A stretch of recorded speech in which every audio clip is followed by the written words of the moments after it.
President Biden's numbers are hitting a record low nearly everywhere in the country, and the state of Virginia is no exception. In fact, this poll should be incredibly alarming to Joe Biden and his supporters because this is a state that should be a lock for him going into 2024. And the latest poll shows that this state is effectively in the range of competitive. Now, we're going to talk more about the nuances in that later on in this video because I do think there are some major caveats when it comes to this. But nonetheless, we should not have a poll where Donald Trump and Joe Biden are tied in a state that Biden had won by 10 points back in November of 2020. So we're going to take a look at this poll as well as the state of Virginia as a whole and really analyze why the Biden campaign is in such a difficult position going into the election because, as an incumbent president, Biden should have the advantage going into the election, but given the state of the economy, low approval ratings, obviously the foreign policy disasters going on around the country, this certainly isn't the case. So we're going to get to all of that in just a second, but first, if you're new to the channel,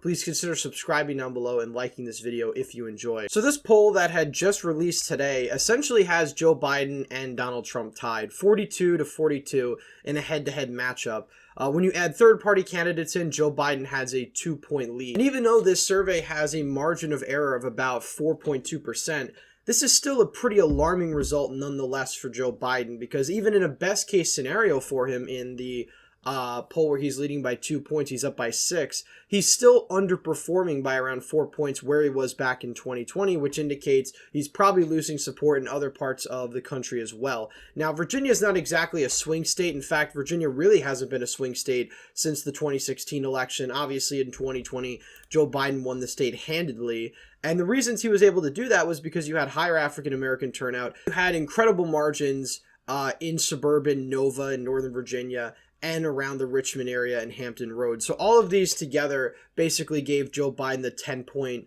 win in Virginia he got back in 2020. But according to the polls now, that's not to be replicated. Now, the fact that Virginia is getting closer, at least according to the polls, is obviously encouraging for Republicans. How true I think it is that the polls are tied is certainly up for debate. I certainly think that any poll that has Trump or Biden tied is probably oversampling Trump voters. But again, even if the margin of error swings the other way and Joe Biden's up only by 6 points, it's still pretty bad for Biden nonetheless because this state demographically should be a lock for him. It has a decently high African-American population. You have a very high educated population, super suburbanized state. These are all demographics where Democrats typically do very well. And again, as we pointed out, these shifts in places like Northern Virginia, for example, the Richmond area, Hampton Roads, these big population centers in the state, all have benefited Democrats. The only areas of the state that have actually trended Republican are small rural counties in the western portion of the state that have been losing population. Northern Virginia, Hampton Roads, all of these population centers in Virginia have been growing over the past 30 years or so at a very high rate. And as they've been growing in population, they've been getting more and more blue, which is the reason why Virginia Democrats have been more successful in the state as time has gone on. Now, I think Donald Trump is the type of candidate that isn't really the best fit for Virginia, especially because he does so poorly among highly educated voters. Nonetheless, despite that, demographically speaking, this is a blue state. Even if Trump was swapped out with Nikki Haley or some other Republican, in theory, based on the demographics of Virginia, they should be down considerably just because of the makeup of the state. Now, Trump's number is at 42% in Virginia. Biden's number is at 42%, which tells me that Joe Biden is the one that's losing support, not necessarily Donald Trump gaining support, which makes a lot of sense because, this is not a state that is trending Republican by any means. The only real success the GOP has had in the state in terms of actually making substantial gains was in 2021, and the last time Republicans had won statewide office in Virginia before that was 2009. So you could hardly say that Virginia is trending towards the right. And I know when Youngkin had won back in 2021, there were a lot of people saying that Virginia was going to trend more Republican. And, this poll doesn't really back that up because, again, I think it's more so that Republicans aren't necessarily gaining support. Biden is losing considerable support. And that's probably because there is a dampened enthusiasm among core constituencies of the Democratic Party. Younger voters, 18 to 34. Biden is underwater, 57-31. Now, as a caveat, a large chunk of the disapproval vote for Joe Biden is probably going to vote for him, especially in the 18 to 34 range. But you could also see a significant decrease in turnout among younger voters, black voters. And if that happens, Donald Trump is in a much better position in the state. Now, I don't think it's realistic at this time that Donald Trump wins Virginia. I think a more realistic margin for him is maybe losing the state by anywhere from 5 to 7 points. But if Joe Biden only wins Virginia by 5 points, he's basically going into Hillary Clinton territory. And of course, we all know Hillary Clinton lost the 2016 election. So obviously, if Joe Biden has massive weaknesses in a place like Virginia, he's probably also struggling in significantly redder states by comparison, like Pennsylvania, Wisconsin, Michigan, Nevada, so on and so forth. So, Joe Biden's weak position in Virginia is emblematic of his weak position in all of the swing states. And Donald Trump has been pulling ahead in every single swing state now consistently over the past month or so. The last state that was sort of the holdout was Pennsylvania.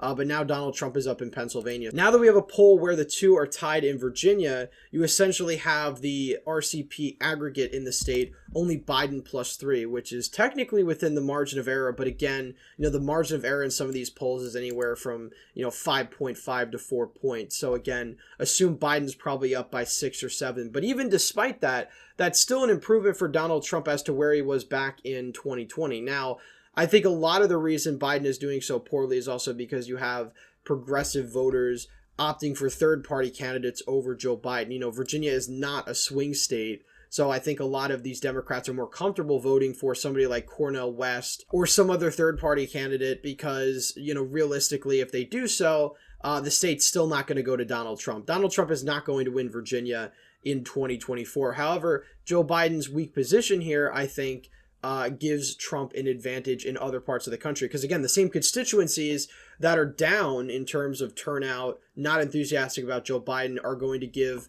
Donald Trump an edge because he's simply going to drag Joe Biden's overall vote percentage down. So, at this point in time, it seems very unlikely that Joe Biden's going to hit this Democratic high of 54% of the vote. The last Democrat to win Virginia in a presidential election by over 10 points was FDR in 1944. So, Joe Biden hitting this all-time high of 54% probably is not going to happen in 2024. He's probably going to lose support. Now, that doesn't mean Donald Trump is going to gain support. Donald Trump's overall vote percentage could go down. I just think that Joe Biden's probably might go down a bit more. So you could see Joe Biden maybe 52% of the vote, Donald Trump about where he was back in 2020, maybe doing a point better or so, just because you might have higher margins and turnout in Western Virginia and sort of depressed turnouts in places like Richmond, Norfolk, Hampton, these heavily Democratic areas that also happen to be heavily black. You could see a decrease in turnout there, which could get Donald Trump maybe to 45%. But again, Joe Biden realistically is still going to win the state of Virginia by high single digits, in my opinion. Just because he's not winning by 10 points doesn't mean he's in danger of losing the state. These polls, again, have both candidates at 42%. None of the candidates are going to get 42%. They're both probably going to get over that percentage, Joe Biden especially. But, this position that Joe Biden is in Virginia doesn't really, in my opinion, have much to do with the Senate race that coincides with it. You have Hung Cal versus Tim Kaine. Tim Kaine's a very well-known figure in Virginia politics. He's somewhat popular, and he's certainly not nearly as unpopular as Joe Biden. So while I think Joe Biden may lose some support in Virginia, I think Tim Kaine will probably win fairly easily. Hung Cal was a strong candidate on paper. I think he's tacked significantly to the right and more into the MAGA lane since he lost in 2022, because, again, he almost won a Biden +20 district in Northern Virginia, Virginia's 10th. I think he lost it by 6 points or something like that. And this was, again, a Biden +20 district. But, this time around, I think he's significantly moved to the right on a number of issues, especially when it comes to Trump. And I think that's going to be toxic, especially in places like Loudoun County, even in Hampton Roads at this point. Because Virginia is more so an anti-Trump state than an anti-Republican state. Democrats do have the advantage in Virginia. Donald Trump just provides a unique opportunity for Democrats to do even better than they normally would under normal circumstances. So again, Biden's weak position here, I don't think necessarily impacts the Senate race. I don't think that's really going to be competitive. And we could talk about that in another video. But, you know, this just proves that Joe Biden is in a pretty precarious position. And again, there's still several months to go before the general election. So obviously these can change. And you could see Joe Biden potentially get a bump after the summer. But as of right now, obviously he's in a pretty poor position going into the November election. Anyway, that's it for today's video. Please leave a thumbs up if you enjoyed, subscribe to the channel, hit the bell notification so you don't miss any more videos I put out. As always, again, thank you all for watching, and I hope to see you in the next one.